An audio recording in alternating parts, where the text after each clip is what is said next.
ایک بار حضرت موسیٰ علیہ السلام نے اللہ تعالیٰ سے پوچھا کہ یا اللہ، جتنا میں آپ کے قریب ہوں، آپ سے بات کر سکتا ہوں، اتنا کوئی اور قریب ہے؟ اللہ تعالیٰ نے فرمایا، اے موسیٰ، آخری وقت میں ایک امت ہوگی اور اس امت کو ایک مہینہ ایسا ملے گا جس میں وہ خشک ہونٹوں، پیاسی زبان، سوکھی ہوئی آنکھیں، بھوکے پیٹ جب افطار کرنے بیٹھے گی تب میں ان کے بہت قریب ہوں گا۔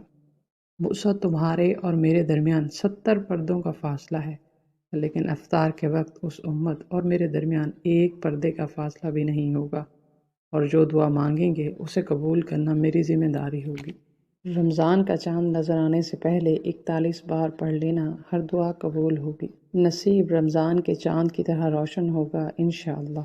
یہ مہینہ اللہ تعالیٰ کی رحمت، بخشش اور مغفرت کی کثرت کی وجہ سے گناہوں کو جلا کر ختم کر دیتا ہے۔ اس وجہ سے اس مہینے کا نام رمضان رکھا گیا ہے۔ رمضان سارے مہینوں کا سردار ہے۔ حضرت عبداللہ بن مسعود رضی اللہ تعالی عنہ سے روایت ہے کہ انہوں نے فرمایا، جمعہ دنوں کا سردار ہے اور رمضان مہینوں کا سردار ہے۔ ماہ رمضان میں رحمت اور جنت کے دروازے کھول دیے جاتے ہیں، جہنم کے دروازے بند کر دیے جاتے ہیں اور سرکش شیاطین کو قید کر دیا جاتا ہے۔ اس مہینے میں مومن کا رزق بڑھا دیا جاتا ہے۔ رمضان نبی پاک صلی اللہ علیہ وآلہ وسلم کی امت کا مہینہ ہے۔ اس مہینے میں بندوں پر اللہ کی رحمت موسلا دھار بارش کی طرح برستی ہیں، اللہ کی برکتیں موسلا دھار بارش کی طرح برستی ہیں اور ہر گھر میں رزق بارش کے قطروں کی طرح برستا ہے۔ جائز دعائیں، حاجات پوری کی جاتی ہیں، دعائیں قبول ہوتی ہیں۔ ماہ رمضان نزول قرآن کا مہینہ ہے، جس میں قرآن اتارا گیا جو لوگوں کے واسطے ہدایت ہے اور ہدایت کی روشن اور حق و باطل میں فرق کرنے والی دلیلیں اس میں موجود ہیں۔ تو ابھی رمضان کا چاند نظر آنے سے پہلے آپ نے قرآن کی یہ چھوٹی سی سورت 41 مرتبہ پڑھنی ہے۔ یہ سورت رمضان سے پہلے ہی آپ کے گھر کو دولت سے بھرے گی۔ اس سورت کو پڑھنے کا پہلا فائدہ یہ ہے، جو شخص اس کو پڑھتا ہے اس کا رزق اللہ تعالیٰ بڑھا دیتے ہیں، رزق میں خوب برکت ہوتی ہے، فراوانی ہوتی ہے۔ اس کو پڑھنے کا دوسرا فائدہ یہ ملتا ہے کہ یہ دشمنوں سے بچاتی ہے۔ اس صورت میں اللہ تعالیٰ فرماتا ہے کہ ہمیں اللہ پر بھروسہ کرنا چاہیے۔ اگر آپ کو دشمنوں سے خوف کا احساس ہو تو قرآن پاک کی اس مختصر ترین سورت کی تلاوت کریں، اللہ تعالیٰ آپ کی حفاظت فرمائے گا۔ لہٰذا اس سورت کو پڑھنے کا فائدہ یہ ہے کہ دشمنوں سے حفاظت ہو جائے گی۔ اس سورت کو پڑھنے کا تیسرا فائدہ یہ ملتا ہے، جس شخص کے بچے زندہ نہ رہتے ہوں، اس سورت کی تلاوت سے، اس کو پڑھنے سے بچے زندہ رہیں گے، کیونکہ یہ سورت لمبی عمر کے لیے، زندگی میں برکت کے لیے ہے۔ اگر آپ لمبی زندگی چاہتے ہیں، محتاجی سے بچنا چاہتے ہیں تو اس سورت کی تلاوت لازمی کریں۔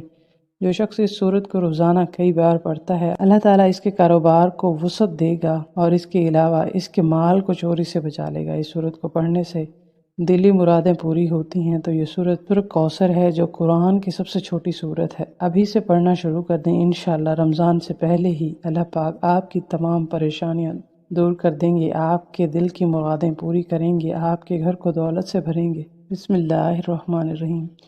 شروع اللہ کے نام سے جو بےحد رحم والا، نہایت مہربان ہے۔ اِنَّا أَعْطَيْنَاكَ الْكَوْثَرَ فَصَلِّ لِرَبِّكَ وَانْحَرْ إِنَّ شَانِئَكَ هُوَ الْأَبْتَرُ۔ اس سورت کا ترجمہ ہے کہ یقین جانو ہم نے تمہیں کوثر عطا کر دی، لہٰذا تم اپنے پروردگار کی خوشنودی کے لیے نماز پڑھو۔ تو یہ چھوٹی سی سورت لیکن بہت ہی پیاری ہے، تمام حاجات کے لیے کافی ہے۔ آپ اس سورت کو پڑھیں گے تو انشاءاللہ تعالی اللہ تعالیٰ آپ کی تمام جائز حاجات کو پورا فرما دیں گے۔ نبی رحمت صلی اللہ علیہ وآلہ وسلم نے فرمایا کہ جنت کا ایک دروازہ ہے جسے ریان کہتے ہیں۔ قیامت کے دن اس دروازے سے صرف روزہ دار ہی جنت میں داخل ہوں گے، اس کے سوا اور کوئی اس میں سے داخل نہیں ہوگا۔ پکارا جائے گا کہ روزہ دار کہاں ہیں؟ وہ کھڑے ہو جائیں، ان کے سوا اس سے اور کوئی نہیں اندر جانے پائے گا، اور جب یہ لوگ چلے جائیں گے تو یہ دروازہ بند کر دیا جائے گا، پھر اس سے کوئی اندر نہ جا سکے گا۔ رمضان المبارک کی چاند رات جب چاند نظر آ جائے تو مغرب کی نماز کے بعد 21 بار سورہ قدر مکمل پڑھ لے تو اس کے رزق میں برکت ہوگی، جیسے اونچائی سے پانی تیزی کے ساتھ نیچے کی طرف ڈھلان سے آتا ہے، اتنی تیزی سے روزگار، مال و دولت اس کی طرف بڑھے گا اور انشاءاللہ اس کی تنگ دستی دور ہو جائے گی۔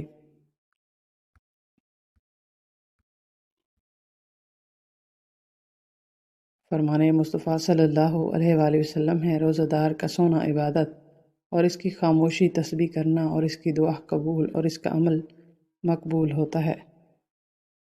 رسول اللہ صلی اللہ علیہ وآلہ وسلم نے فرمایا، جب ماہ رمضان کی پہلی رات ہوتی ہے تو شیاطین اور سرکش جن قید کر دیے جاتے ہیں اور دوزخ کے دروازے بند کر دیے جاتے ہیں کہ ان میں سے کوئی دروازہ کھولا نہیں جاتا، اور جنت کے دروازے کھول دیے جاتے ہیں جن میں سے کوئی دروازہ بند نہیں کیا جاتا۔